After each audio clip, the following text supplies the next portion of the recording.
حضور غوث پاک، محبوب سبحانی، قندیل نورانی، شہباز لامکانی، شیخ سید عبد القادر جیلانی۔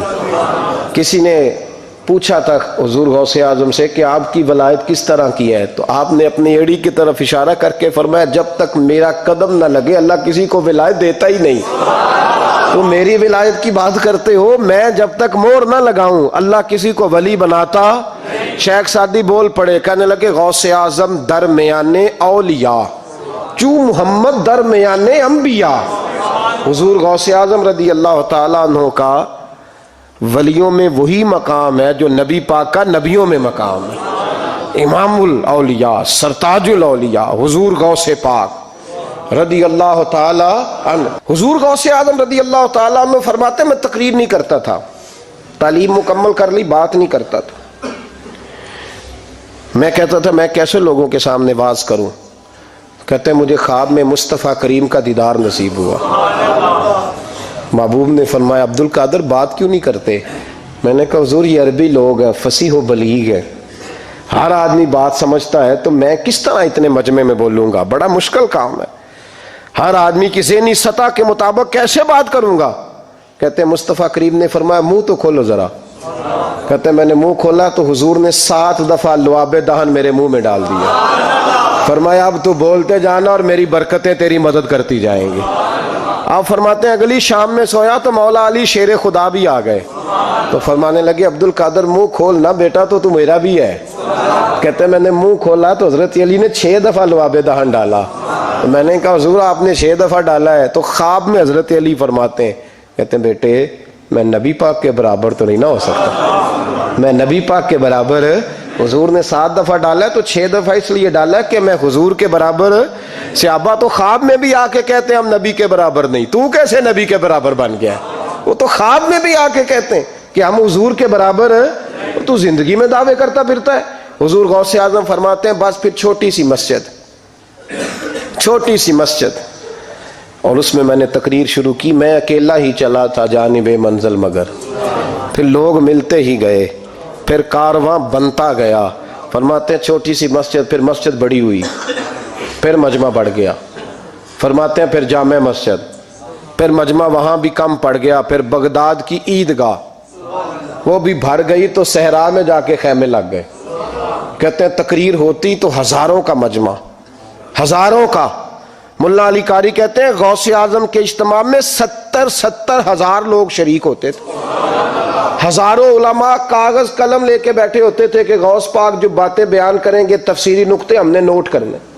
اور حضور غوث اعظم کو اللہ نے یہ کمال دیا تھا، کمال، یہ آپ کی کرامت تھی کہ بغیر سپیکر کے بولتے تھے، جیسی سمجھ پہلے والے کو آتی تھی ویسی آخری والے کو آیا کرتی تھی۔ آج نا کرامت کی بات آتی ہے تو بندے چھپنے لگ جاتے ہیں، کہتے ہیں نہیں یہ نہیں ہو سکتا، بڑا مدافعانہ سا عمل، بڑا شرمندہ سا لب بولا جاجی وہ غوث پاک۔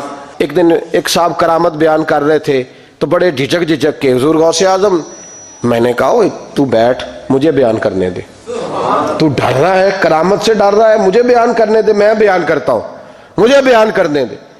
ملا علی قاری علیہ رحمہ نے لکھا ہے، دیگر بہت سارے لوگوں نے لکھا ہے، غوث اعظم خطبہ دے رہے تھے، تقریر کر رہے تھے، اچانک ہاتھ آگے بڑھایا تو یہاں تک ہاتھ بھیگ گیا غوث اعظم کا۔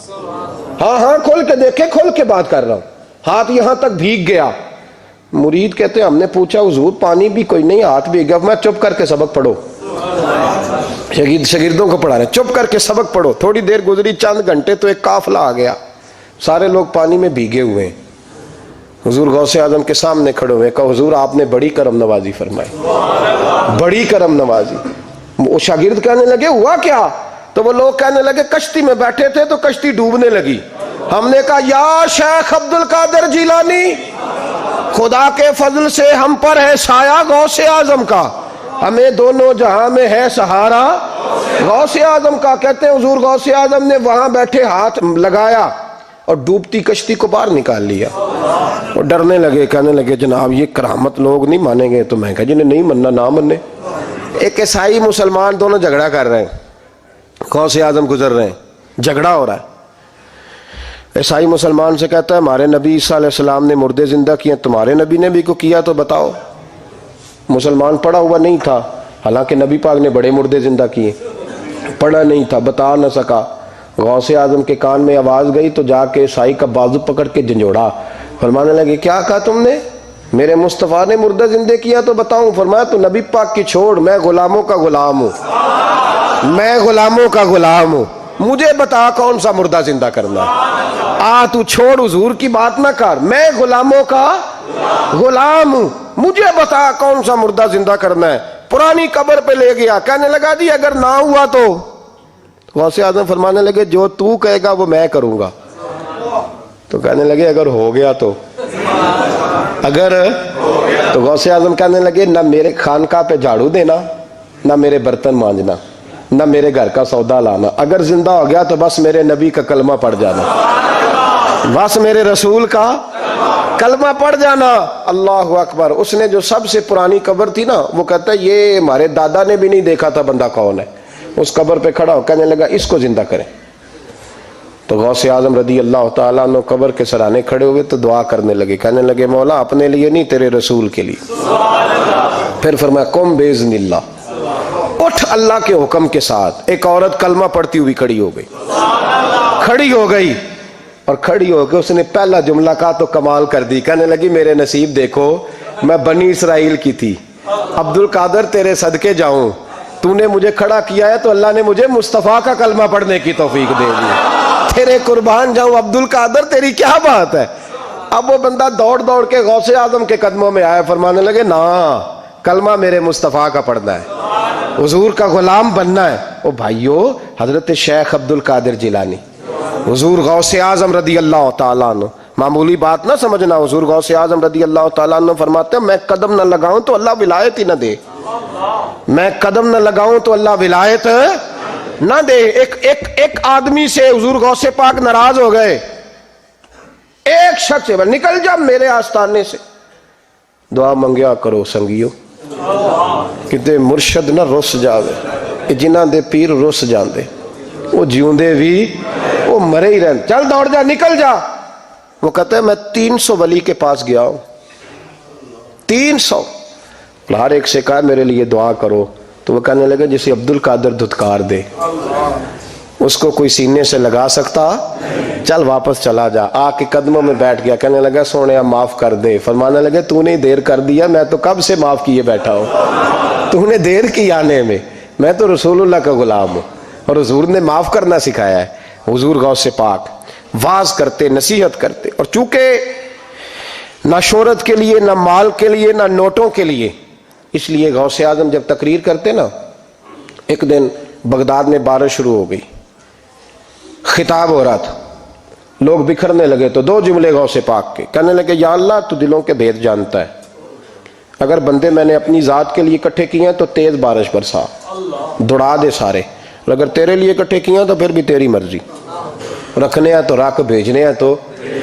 حضرت یحییٰ کہتے ہیں سارے بغداد میں بارش ہوتی تھی، پر جہاں غوث اعظم کی محفل ہوتی تھی وہاں کوئی نہیں ہوتی تھی، وہاں کوئی نہیں ہوتی تھی۔ غوث اعظم تقریر کرتے کبھی کبھی وجد آتا تھا۔ وجد کس کو کہتے ہیں؟ وجد کبھی کبھی آپ کہتے نہیں کہ میرے رونگٹے کھڑے ہو گئے، لوں کنڈے کھڑے ہو گئے، پھر کبھی کبھی کہتے ہو یار پتہ نہیں کیا ہوا آج تو آنسو رکتے نہیں تھے، اسی کو وجد کہتے ہیں، اسی کو، یہ ایک کیف ہے، ایک مستی ہے جو چڑھ جاتی ہے، ہر جگہ چڑھتی کہیں کہیں چڑھ جاتی ہے، اور کمال ہو جاتا ہے جب چڑھ جائے، پھر مزہ آ جاتا ہے۔ نہ انکار کریں اج میراں، اج موسم بڑا سہانا، مستی دا اج می برسا دے، نہیں پیاس دا کوئی ٹھکانا، تیرے کول عطر پرانا تے ساڈا درد بھی بڑا پرانا، تے میرا ہس ہس ٹال نہ سانو اسی پیتیوں باج نہیں جانا۔ کبھی کبھی ایک ماحول ہوتا ہے نا، کبھی کبھی حضور غوث اعظم وجد میں آتے تھے، کبھی کبھی اللہ کی دریائے رحمت کو بھی کبھی کبھی جوش آتا ہے، اور میرے حبیب فرماتے ہیں وہ پہلے آسمان پر نزول جلال کرتا ہے جو اس کی شان کے لائق، اور فرماتا ہے بندوں مانگ لو جو مانگو گے میں دے دوں گا۔ میرے محبوب کے دریائے رحمت کو بھی جوش آتا تھا، حضور فرماتے تھے آج پوچھو جس نے جو پوچھنا ہے پوچھو، حضور فرمایا کرتے تھے۔ ایک دن حضرت ربیہ بن کعب سامنے کھڑے ہیں تو فرمایا سال یا ربیہ، ربیہ جو دل کرتا ہے مانگ لے تیرا نبی تجھے دے دے گا۔ کبھی کبھی دریائے کرم جوش میں، تو غوث اعظم کو کبھی کبھی جوش آتا تھا، ایک دن تقریر کرتے کرتے کرتے کرتے جذبات میں آ گئے، جوش میں، یوں نظر اٹھائی تو حضرت خضر گزر رہے تھے اوپر سے، اور جوش جذبات میں فرمانے لگے، او بنی اسرائیل کے ولی ذرا نیچے تو اتر، ذرا محمد عربی کے غلام کی بھی چند باتیں سن کے جا، آج تجھے سناؤں رسول اللہ کے غلام کس طرح کے ہوتے ہیں۔ حال میں وجد میں کیف میں تھوڑی دیر گزری تو تڑپنے لگے، مجمع پہ سکوت طاری، لوگ سمجھ نہیں رہے ہو کیا رہا۔ ایک آپ کے خلیفہ تھے حضرت علی بن ہیتی، وہ دیوار کے ساتھ ٹیک لگا کے سو رہے تھے، سارا مجمع دم بخود ہے، یہ کیا ہونے لگا؟ غوث پاک اٹھے، تقریر وہیں رہ گئی، علی بن ہیتی کے پاس جا کے یوں ہاتھ باندھ کے کھڑے ہو گئے اور دیر تک نبی پاک پہ درود پڑھتے رہے۔ ان کی آنکھ کھلی تو وہ بھی روئے، غوث اعظم بھی روئے، دعا ہو گئی، جلسہ ختم۔ غوث پاک سے تو پوچھنے کی طاقت ہی نہیں تھی نا کسی کی، ان سے کون پوچھے؟ لوگ حضرت علی کے پاس، حضرت علی بن ہیتی رحمت اللہ علیہ، حضور یہ کیا ہوا؟ ہمیں سمجھ نہیں آئی۔ آپ فرمانے لگے، تمہیں کیا بتاؤں، تم کسی معمولی پیر کے ماننے والے نہیں ہو، میں آج غوث اعظم کی محفل میں بیٹھے بیٹھے ہی مدینے پہنچ گیا ہوں اور مجھے رسول اللہ کے جلوے نظر آنے لگے ہیں، پر میرے شیخ کا کمال دیکھو، جو میں خواب میں دیکھ رہا تھا عبد القادر ظاہری آنکھوں سے نظر فرما رہے ہیں، ظاہری آنکھوں سے، عالم وجد میں، کیف میں، سرور میں۔ اور جب غوث اعظم تقریر کرتے تھے نا تو 50 آدمی اس کونے سے کھڑے ہوتے تھے، کہتے تھے حضور ساری زندگی گناہ کیے ہیں، اب توبہ کرتے ہیں، اب دوبارہ گناہ نہیں کریں گے۔ اس کونے سے 15 کھڑے ہوتے تھے، حضور ڈاکے ڈالے ہیں ساری عمر، اب توبہ، آپ کی بات نے دل بدل دیا ہے، اللہ نے توفیق ہدایت دے دی۔ ادھر سے 10 کھڑے ہوتے، حضور سود کا دھندا، چوری کا دھندا، آج کے بعد توبہ۔ ایک بزرگ تھے حضرت یحییٰ بن نجاح ان کا نام تھا، وہ کہتے ہیں میں نے سوچا روز بندے توبہ کرتے ہیں، آج میں گنوں نہ کہ ایک محفل میں کتنے کرتے ہیں، آج گنوں نہ۔ اب تو کاؤنٹنگ کے مختلف ذرائع ہیں نا، کیلکولیٹر ہے، باقی چیزیں۔ اس زمانے میں یہاں گٹھلیاں ہوتی تھی کھجور کی، بندے کوئی چیز گننی ہوتی تو گٹھلی ڈالتے، یا لوگ دھاگا لے جاتے تھے، ہر دھاگے پہ گرا لگاتے تھے، ایک گرا دوسری گرا، وہ کہتے ہیں میں نے نا اپنے پلو کے چادر کے نیچے دھاگا چھپا لیا، ایک بندہ توبہ کرنے اٹھا تو ایک گرا ڈال دی، دوسرا اٹھا تو دوسری گرا ڈال دی، تیسرا اٹھا تو تیسری، کہتے ہیں اچانک بندے زیادہ ہو گئے، اب میری سپیڈ ہی بڑی کم تھی، میں کوشش بڑی کرتا پر بندے زیادہ، کہتے ہیں بڑی کوشش کی پر میں پورا ہی نہ ہوں، کہتے ہیں جب میں تھک گیا نا اور تھوڑا سا میرا سانس بھی پھولنے لگا، پریشان بھی ہوا، تو غوث پاک نے میری طرف دیکھا اور دیکھ کے مسکرائے اور مسکرا کے فرمانے لگے، یحییٰ میں دلوں کی گرے کھولتا جا رہا ہوں، تو بند کرتا جا رہا ہے، میں گرا کھول رہا ہوں، تو گرے لگا رہا ہے، اور چھوڑ دے یار، تجھ سے نہیں گنا جائے گا۔ یہ عبد القادر کی وجہ سے توبہ نہیں کر رہے، خدا کے فضل کی وجہ سے کر رہے، اور اللہ کا فضل گنا جا سکتا نہیں، شمار کیا جا سکتا۔ فرمایا نہ کر۔ آپ نے 40 سال لوگوں کو تبلیغ فرمائی، ہزاروں یہودیوں نے کلمہ پڑھا، لاکھوں نے، عیسائیوں کا بڑا عالم تھا، وہ کہتا ہے میں پوری انجیل پڑھتا تھا، جتنے نسخے تھے سب مجھے یاد تھے، لیکن میں متاثر ہو گیا اسلام سے، یمن کا رہنے والا تھا، میں نے ایک ٹھان لی اس کے ہاتھ پہ کلمہ پڑھنا ہے جو اس وقت نبی پاک کی امت میں سب سے زیادہ شان والا ہو۔ کہتے ہیں میں سویا تو خواب میں جناب عیسیٰ کا دیدار ہوا اور مجھے کہنے لگے تلاش کرنے کی ضرورت ہی کوئی نہیں، بغداد چلا جا، بغداد حضور غوث پاک کی بارگاہ میں۔ فرمانے لگے اس وقت نبی پاک کی امت میں سب سے زیادہ شان اللہ نے حضور غوث اعظم کو عطا فرمائی، شیخ عبد القادر جیلانی رضی اللہ تعالیٰ، غوث پاک۔ ہم کوئی دیوانے لوگ نہیں، یا ہمیں شعور نہیں، یا ہمیں عقل نہیں، ساری زندگی کھل کے جس چیز کا زیادہ تعارف کرایا وہ غوث اعظم کی نسبت ہے۔ اب تو ہمارے ہاں پیری مریدی کا رواج ہی نہیں نا، حضرت باعزید بستامی فرماتے تھے میں اس مولوی کے پیچھے نماز نہیں پڑھتا جو کسی کا مرید نہ ہو، جس کا اپنا پیشوا کوئی نہیں وہ میری پیشوائی کیسے کرے گا۔ حضرت مخدوم اشرف جہانگیر سمنانی فرمایا کرتے تھے میں تو اس دکاندار سے سودا نہیں لیتا جو کسی کا مرید نہ ہو، اس لیے کہ جس نے تربیت ہی نہیں لی، جس کے اندر درد ہی نہیں، روحانیت ہی نہیں، جس کا پیشوائی کوئی نہیں، کس طرح اب تو ماحول نہیں نہ رہا۔ لیکن یاد رکھو یہ نسبت اتنی تگڑی ہے، اتنی تگڑی کہ ہمارے صوفیاء نے ساری زندگی غوث اعظم کا غلام کہلانے میں فخر محسوس کیا ہے۔ کیا رشتہ داری تھی اعلیٰ حضرت بریلوی کی ان سے، کیا تعلق تھا پیر میر علی شاہ صاحب کا ان کے، کیا ان کا، لیکن ان لوگوں نے ساری زندگی کھل کے غوث اعظم کے تذکرے کیے۔ کیوں؟ غوث اعظم نے 40 سال عشاء میں وضو کیا اور فجر تک اللہ کی عبادت کی۔ فرماتے ہیں میرے مالک نے کہا عبد القادر کچھ مانگ لے، نہ اپنے لیے مانگا نہ اولاد کے لیے۔ کہنے لگے مولا قیامت تک جو میرا نام لے نا اسے بغیر توبہ کے مرنے نہ دینا، مرنے لگے تو توبہ کی توفیق دے دینا۔ فرماتے ہیں میرے مالک نے وعدہ کیا ہے جو میرا ماننے والا ہوگا بغیر توبہ کے نہیں مرے گا۔ اور حضور غوث پاک رضی اللہ تعالیٰ عنہ فرماتے میں تو قیامت میں بھی اتنی دیر جنت میں نہیں جاؤں گا جب تک سارے مرید نہ ساتھ چلے جائیں، میں نے جانا نہیں، کھڑا ہو جاؤں گا، عرض کروں گا مولا بھیج۔ میں نے کہا یہاں بھی لوگ ڈر جاتے ہیں، یہ کیسے ہو سکتا ہے؟ اور بھائی پڑھو نا مشکات شریف، میرے نبی پاک علیہ السلام نے فرمایا ایک بندے نے ایک اللہ کے بندے کو پانی پلایا تھا، قیامت کے دن اللہ اس کی برکت سے اس گناہگار کو جنت عطا کر دے گا۔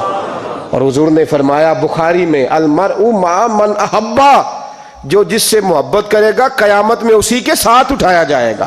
تو ساری زندگی قادری کہلائے، ساری زندگی غوث اعظم کا غلام کہلائے، ساری زندگی خواجہ اجمیر کا نوکر کہلائے، ساری زندگی شاہ نقش بند کا غلام کہلائے، ساری زندگی شیخ شہاب الدین سہروردی کا اپنے آپ کو منسوب کرے اور دنیا سے جائے تو ایسے ہی چلا جائے؟ میرے نبی نے نص بیان کر دیا جو جس سے پیار کرے گا اسی کے ساتھ جائے گا، اسی کے۔ خدا کے فضل سے ہم پر ہے سایہ غوث اعظم کا، ہمیں دونوں جہاں میں ہے سہارا غوث اعظم۔